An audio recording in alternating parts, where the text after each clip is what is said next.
Praise lord. నన్ను ఇక్కడ నిలబెట్టిన దేవాదేవునికి నా వందనాలు. నాకు ఈ అవకాశం ఇచ్చిన ముగ్గురు పాస్టర్ గారులకి, ఎడా కమిటీ మెంబర్స్కి, ఇక్కడ వచ్చిన మీ అందరికీ, మా సండే స్కూల్ టీచర్స్కి నా హృదయపూర్వక వందనాలు. నా పేరు ఓ షాలం నోదర్రికి. నేను రీసెంట్గా 10th క్లాస్ కంప్లీట్ చేసుకున్నాను. ఈరోజు ఈస్టర్ తర్వాతి 5వ ఆదివారంలో 2 స్పెషల్స్ ఉన్నాయి. ఇక్కడ మా సండే స్కూల్ పిల్లలు చేసే హడావిడిలోనే తెలుస్తుంది ఏంటంటే, ఒకటి వివిఎస్ సండే, ఇంకోటి మనం భూమి మీదకి రావడానికి కారణమైన ఒక వ్యక్తి, మన ఫస్ట్ టీచర్. మనకి దెబ్బ తగలంగానే మన నోట్లోంచి వచ్చే ఫస్ట్ మాట అమ్మ. ఈరోజు May 10th అంటే ఇంటర్నేషనల్ మదర్స్ డే. సో నా తరపున, మా సండే స్కూల్ తరపున, మన సంఘంలో ఉన్న ప్రతి తల్లికి happy international Mother's Day wishes తెలియజేస్తున్నాను.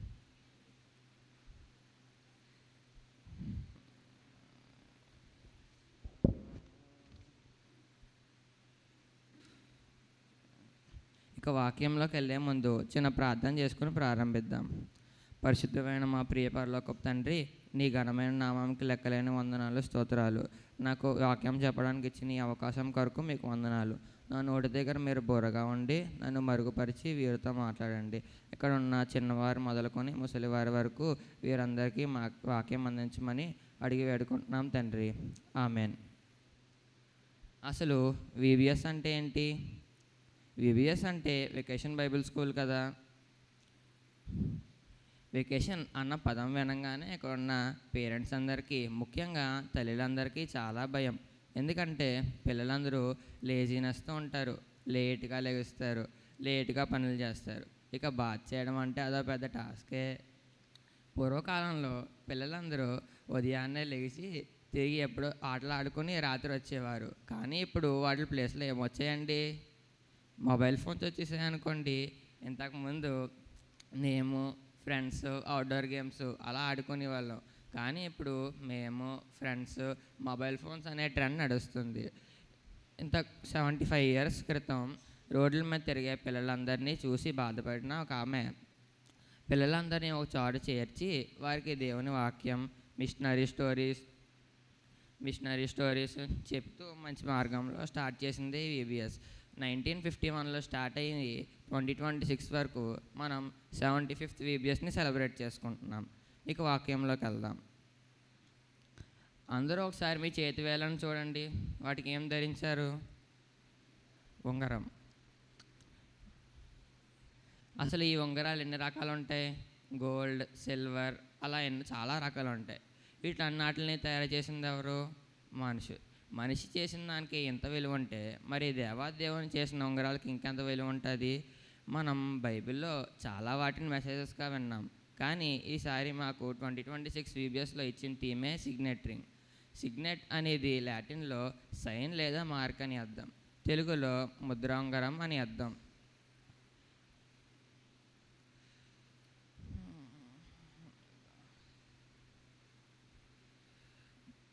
దీన్ని మనం హగ్గయి గ్రంథం 2వ అధ్యాయం 23వ వచనంలో చూడగలం. నా సేవకుడును షయల్తీయేలు కుమారుడైన జెరుబ్బాబెలు, నేను నిన్ను ఏర్పరచుకొని ఉన్నాను గనుక ఆ దినమున నేను నిన్ను తీసుకుని ముద్రాంగరంగా చేతునని సైన్యములకు అధిపతియగు యెహోవా ఇచ్చిన వాక్కు. అసలు ఈ జెరుబ్బాబెలు అంటే ఎవరండి?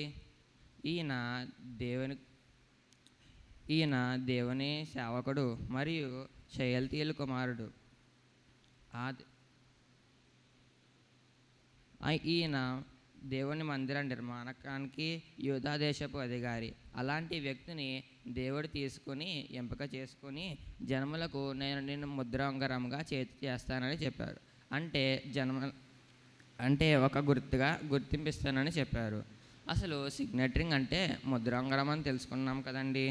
దీన్ని ఎలా వాడతారో చూద్దాం. పూర్వకాలంలో రాజులందరూ తన చేతివేళ్ళకి ప్రత్యేకమైన ఉంగరాన్ని ధరించేవారు. ఆ ఉంగరం బంకమట్టిలో కానీ రంగులో కానీ ముంచి రాజశాసనం చేయడానికి వాడేవారు. సో మేము ఈ ఇయర్ విబిఎస్లో 10 రకాల ఉంగరాల గురించి నేర్చుకున్నాం. మాకు ఈ విబిఎస్లో 10 days మాకు నేర్పించిన స్టోరీస్ కోసం, పాటల కోసం, మిషనరీ స్టోరీస్ కోసం నేర్పించిన మా సండే స్కూల్ టీచర్స్ అందరికీ ఇంకోసారి థ్యాంక్స్. నేను ఈరోజు బైబిల్లో చాలా రకాల ఉంగరాలు ఉంటాయి, కానీ నేను ఈరోజు 10 రకాల ఉంగరాల కోసం క్లుప్తంగా వివరిస్తాను. అభిషేక ఉంగరం. దీన్ని మనం అపోస్తుల కార్యముల గ్రంథం 2వ అధ్యాయం 1-12 వచనాల్లో చూడగలం. పెంతెకొస్తు దినాన దాదాపు 120 మంది ప్రజలు ఒక మేడగోడలో గుమ్మగూడి ప్రార్థన చేయుచుండగా హఠాత్తుగా గాలి వీచి ఆకాశంలోంచి శబ్దం వచ్చింది. అప్పుడు అగ్నిజ్వాలలు వంటి నాలుకలు వారి మీద పడి వారందరూ పరిశుద్ధాత్మ చేత అభిషేకం పొంది వారందరూ అన్య భాషల్లో మాట్లాడడం ప్రారంభించారు. రెండోది అధికార ఉంగరం. దీన్ని మనం ఆదికాండం 41వ అధ్యాయం 1-31 వచనాల్లో చూడగలం. ఇది మనందరికీ బాగా తెలిసిన యూసేపు గారి కథ. బానిసగా ఆయన అమ్మబడి ఐగుప్తుకి వచ్చి చేయని తప్పుకి చెరసాలలో వేసి ఒకానొక సమయంలో ఫరో రాజుకు వచ్చిన కలల భావాన్ని దేవుని జ్ఞానంతో వివరించి ఫరో రాజుని ఆశ్చర్యపరిచారు. దీంతో ఫరో రాజు తన చేతి ఉంగరాన్ని తీసి యోసేపు గారికి తొడిగి నా సింహాసనం తప్ప ప్రతి దాని మీద నేను అధికారిగా చేస్తానని చెప్పారు. మూడోది అంగీకార ఉంగరం. దీనిని మనం లూకాసు వార్త 19వ అధ్యాయం 1-10 వచనాల్లో చూడగలం. ఇది కూడా మనందరికీ బాగా తెలిసిన పొట్టి జక్కయ్య గారి స్టోరీ. పొట్టి జక్కయ్య గారు ఎరుకో పట్టణంలో పన్ను వసూలు చేసేవారు.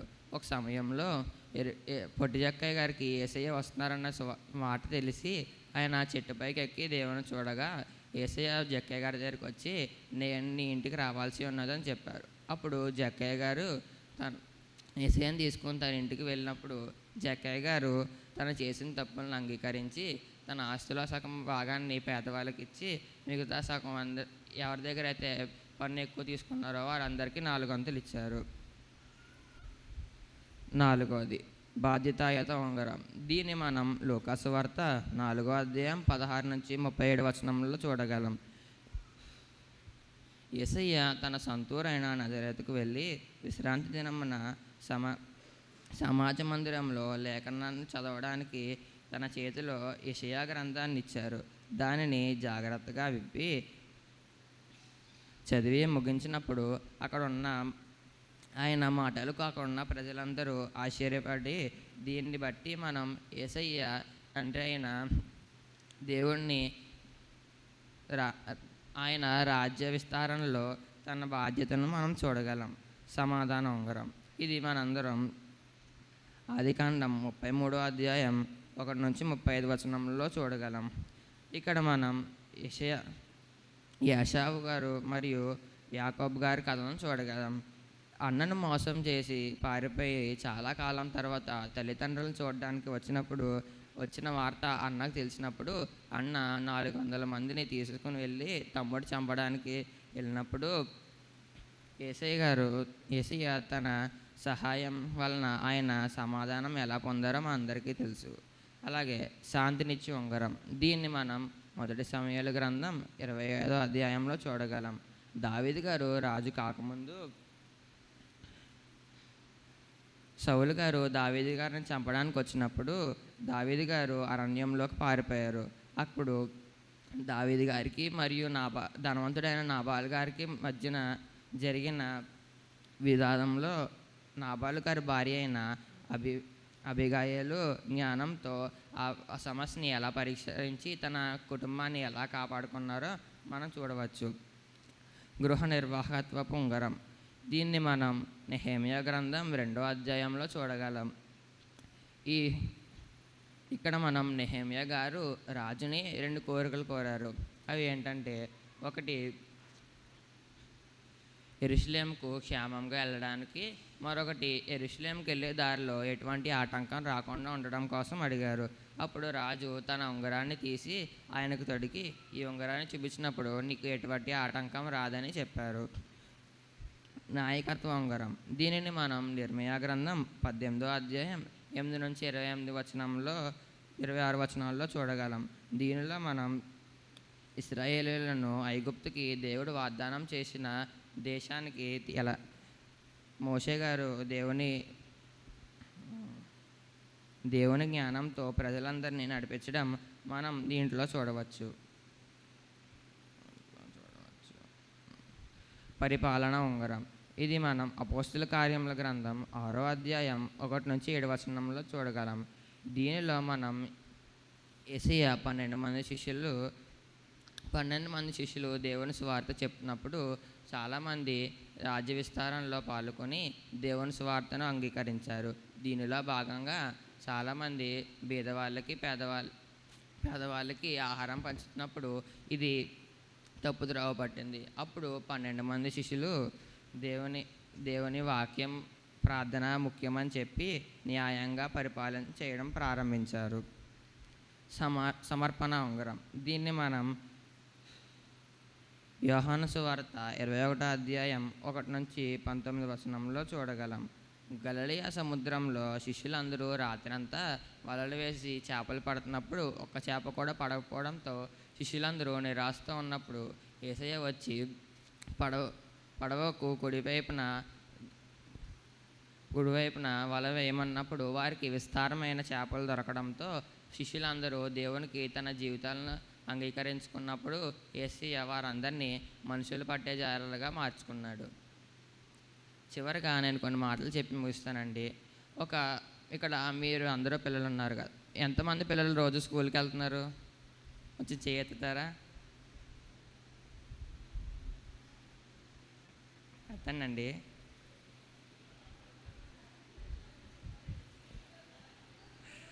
మీ పిల్లలందరూ స్కూల్కి రోజు వెళ్తున్నారా? మరి పిల్లలందరూ స్కూల్కి వెళ్ళడం వల్ల మన గవర్నమెంట్ నుంచి ఏమొస్తుందండి? అమ్మఒడి అలాంటివి ఏం రావట్లేదండి మీకు? ఇలాగా పిల్లలకి బాగున్నా బాగోకపోయినా అమ్మఒడి ఇలాంటి కార్యక్రమాలకు మనం లభించడం కోసం పిల్లలందరినీ స్కూల్కి పంపిస్తున్నాం. కానీ ఒక సంవత్సరంలో 52 ఆదివారాలు ఉంటాయి. మరి ఎంతమంది పిల్లలు ప్రతి ఆదివారం సండే స్కూల్కి పంపిస్తున్నారండి? చేయెత్తుతారా? మరి పంపించలేని వారి సంగతి ఏంటండి? మరి ఈ సంవత్సరం నుంచి ప్రతి ఒక్కరిని VBSకి ఇలాంటి మీ పిల్లల్ని సండే స్కూల్కి పంపించడం వల్ల ఇలాంటి VBS కార్యక్రమాల్లో మరియు ఆరాధన కార్యక్రమాల్లో ఎన్నో వాటిల్లో మనం చూడవచ్చు. ఈ అవకాశం ఇచ్చిన నా 3 పాస్టర్ గారులకి, అడాక్ కమిటీ మెంబర్స్కి, ఇక్కడ వచ్చిన మీ అందరికీ నా హృదయపూర్వక వందనాలు.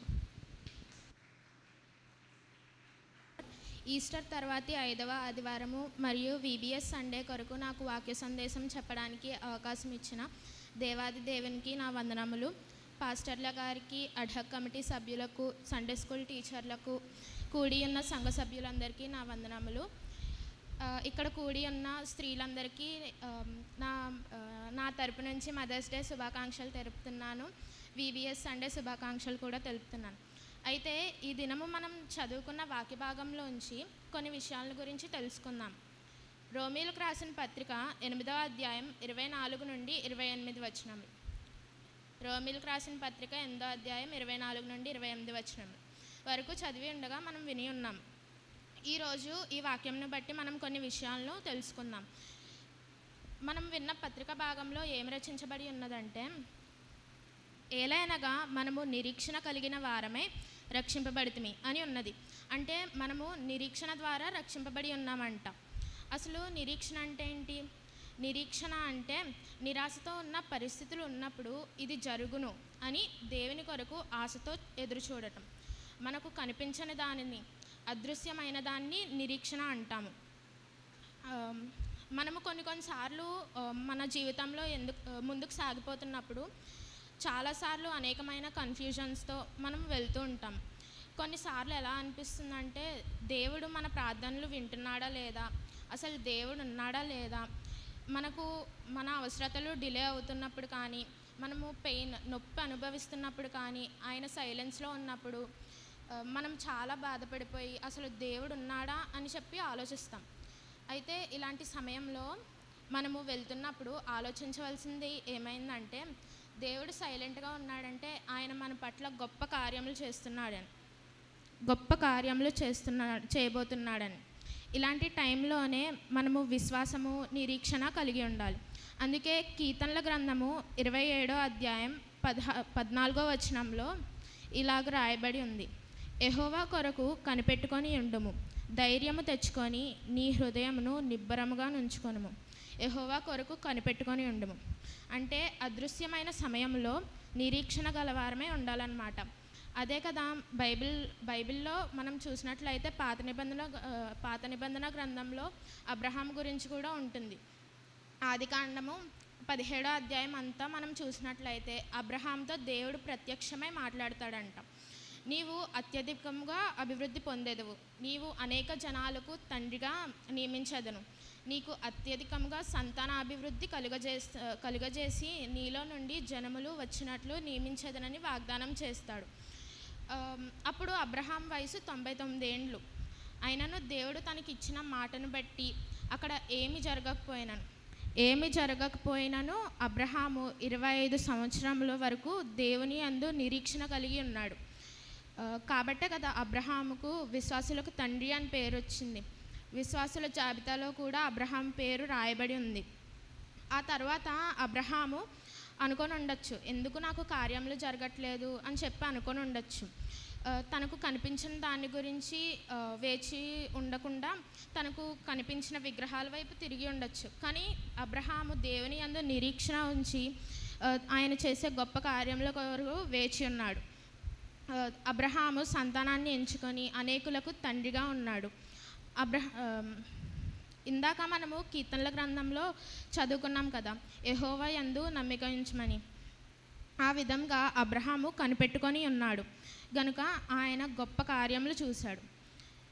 ఆ తర్వాత అనేక జనాలకు తండ్రి అయి ఉన్నాడు. అలాగే మనకు పాత నిబంధనకు కొత్త నిబంధనకు మధ్య ఒక పేపర్ ఖాళీగా ఉంది, అది మనందరం చూస్తాం. దానిని సైలెంట్ పీరియడ్ అంటారు.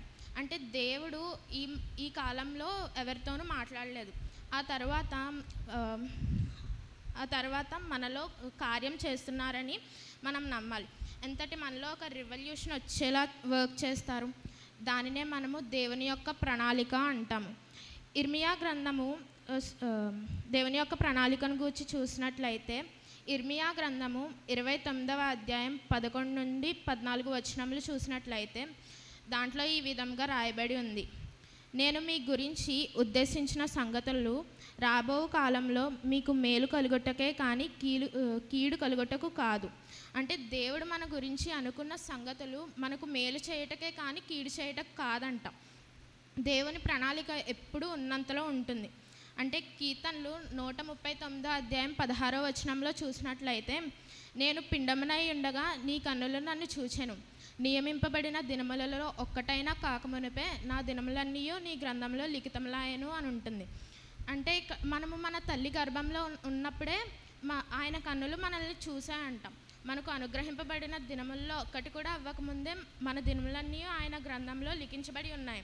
అంటే దేవునికి మన భవిష్యత్తు తెలుసు, మన జీవితాన్ని మంచిగా ప్లాన్ చేసి ఉంటారు. మనం అనుకోవచ్చు, దేవుడు ఇంత మంచిగా ప్లాన్ చేస్తే మనకి ఎందుకు ఈ డిస్టర్బెన్సెస్ అన్నీ వస్తున్నాయి, మనం ఎందుకు పాపంలో పడిపోతున్నాము అని అనుకోవచ్చు. కానీ దేవుడు మనకు స్వేచ్ఛనిచ్చాడు. అది మనము దేవునికి ఆ స్వేచ్ఛను బట్టి లోబడి ఉండాలి. దానిని మనము సరిగ్గా ఉపయోగించుకున్నట్లయితే దేవుడు మన జీవితాన్ని ఎంత మంచిగా ఉంచాలనుకున్నాడో అంత చక్కగా ఉంచగలుగుతాడు. మనము కీర్తనల గ్రంథము 33వ అధ్యాయం 11వ వచనంలో చూసినట్లయితే యెహోవా ఆలోచన సదాకాలము నిలిచును, ఆయన సంకల్పములు తరతరములకు ఉండును. ఇక్కడ ఏమైనా ఉన్నదంటే ఆయన దేవుని యొక్క సంకల్పం అంట, దేవుని యొక్క ఆలోచనలు సదాకాలము ఉంటాయంట. ఆయన సంకల్పములు తరతరములకు నిలిచి ఉంటాయంట. ఆయన ప్రణాళిక తరతరములు ఉండును. అందుకే ఆయన ప్రణాళికను బట్టి దేవుని ఎరిగిన వారమై ఆయన యందు నమ్మిక ఉంచడం మంచిది. దేవుని యొక్క ప్రణాళిక ఎప్పుడూ మనకు కన్ఫ్యూజన్స్ తీసుకురాదు. ఎందుకంటే దేవుడు కన్ఫ్యూజన్స్కి కర్త కాదు, క్లారిటీకి కర్త. మనము ఏ విషయంలో కన్ఫ్యూజన్ అయిపోతున్నామో ఆ సమయంలో ఆ విషయాన్ని బట్టి దేవుని చిత్తమా కాదా అని ఆయనను అడిగి ముందుకు సాగిపోవటం మంచిది. సామెతలకు రాసిన సామెతలు 19వ అధ్యాయం 21వ వచనంలో చూసినట్లయితే ఇలాగ రాయబడి ఉంటుంది, నరుని హృదయములో ఆలోచనలు అనేకములుగా పుట్టెను, యెహోవా యొక్క తీర్మానమే స్థిరము. మనకు ఆలోచనలు అనేకములుగా ఉన్నప్పటికీ దేవుని యొక్క ప్రణాళికే స్థిరమైనదంట. మనము యోసేపు జీవితంలో చూసినట్లయితే దేవుని యొక్క ప్రణాళిక ఉన్నతంగా ఉంటుంది. ప్రతి విషయంలోనూ యోసేపు దేవునికి కృతజ్ఞతాస్థుతులు అర్పించుకున్నాడు. దేవుడు యోసేపుకు నేను నిన్ను మంచి స్థాయిలో నిలబెడతానని వాగ్దానం చేస్తాడు. కానీ యోసేపు తన అన్నల చేత గోతిలో పడేయబడ్డాడు, చెరసాల్లో ఉంచబడ్డాడు. అప్పుడు యోసేపు చెరసాల్లో ఉంచబడినప్పుడు ఇలా అనుకోవచ్చు, దేవుడు నన్ను ఉన్నత స్థాయిలో నిలబెడతానన్నాడు కదా, మరి నేనేంటి ఇక్కడ ఇలా చెరసాల్లో ఉన్నాను, అసలు దేవుడు నాకు కార్యం చేస్తాడా లేదా అని అనుకోవచ్చు. కానీ యోసేపు దేవుని యందు నిరీక్షణ ఉంచాడు. ఆయన యొక్క ప్రణాళిక కొరకు చూశాడు కాబట్టే యోసేపును రాజు తర్వాత అధికారిగా నిలబెట్టాడు. దావీదు గురించి దినవృత్తాంతముల గ్రంథంలోనూ కీర్తనల గ్రంథంలోనూ ఉంటుంది. దావీదు గుహల్లో దాక్కున్నాడని ఉంటుంది. చక్కగా గొర్రెలు కాచుకునేవాడికి గుహల్లో దాక్కోవాల్సిన పని ఏముందంట? అయితే దావీదు ఎప్పుడు దేవుని యొక్క చిత్తాన్ని తృణీకరించలేదు. తనను తాను తగ్గించుకున్నాడు, నిరీక్షణ కలిగి ఉన్నాడు, గొప్ప రాజుగా నిలవబడ్డాడు. ఆయన సంతానంలో నుండే మన ప్రభువైన యేసు వచ్చారు. ఆయన యొక్క ప్రణాళిక ఎప్పుడూ రహస్యంగానే జరిగేదన్నమాట. దేవుని యొక్క ప్రణాళిక మన పట్ల ఉంది, కానీ మనం దానిలో నడవాలా లేదా అనేది మన ఇష్టమే. యేసుప్రభు వారు భూమి మీద ఉన్నప్పుడు తండ్రి అయిన దేవునికి ఇలాగూ ప్రార్థన చేస్తున్నారు. యోహాను సువార్త 17వ అధ్యాయం 1 నుండి 19 వచనంలో చూసినట్లయితే తండ్రికి ప్రార్థన చేయుట మన గురించి 17వ అధ్యాయం 11వ వచనంలో మనము ఏకమై ఉన్నలాగున వారును ఏకమై ఉన్నట్లు నీవు నాకు అనుగ్రహించిన నీ నామము వారిని కాపాడును అని ఉంది. ఈ విధంగా మన కొరకు తండ్రికి విజ్ఞాపన చేసి ఉన్నాడు. మనము ఆయనతో ఉండాలని, ఆయన కొరకే జీవించాలని మన కొరకు ఆయన విజ్ఞాపన చేసి ఉన్నాడు. మనకు ఆదరణకర్తగా ఉన్నాడు. ఇర్మియా గ్రంథంలో మనం చదివిన దాని ప్రకారము చూసినట్లయితే దేవునికి మన పట్ల ప్రణాళిక ఉందని చూసాము. అయితే మనము నిరీక్షణ కలిగి ఉంటే దేవుడు మన కొరకు ప్రార్థన చేసి ఉన్నాడు. నిత్య జీవం పొందుట కొరకు అద్వితీయ సత్యుడైన తండ్రిని యేసుక్రీస్తును ఎరిగిన వారమై ఉందము. ఈ విధంగా దేవుడు మన పట్ల గొప్ప ప్రణాళికను కలిగి ఉన్నాడు. అది మన గొప్పతనం కాదు, కానీ దేవుడు మనకు అనుగ్రహించిన గొప్ప భాగ్యం అన్నమాట. సో దేవుడే మనతో ఉన్నప్పుడు మనం ఎందుకు భయపడాలి? కాబట్టి మనము నిరీక్షణ గలవారమే. ఆయన మౌనంగా ఉన్నప్పుడు ఆయన ఎంతో గొప్ప కార్యములు చేస్తున్నాడని విశ్వాసం కలిగి ఆయన యొక్క ప్రణాళికను కనిపెట్టుకుంటూ ఆయన చిత్తానుసారంగా నడుచుకుందాము. ఆయన యందు నిరీక్షణ ఉంచి మన జీవితంలో జరిగే గొప్ప కార్యములు చూద్దాం. ఈ కొద్ది మాటలను దేవుడు దీవించును గాక. ఆమేన్.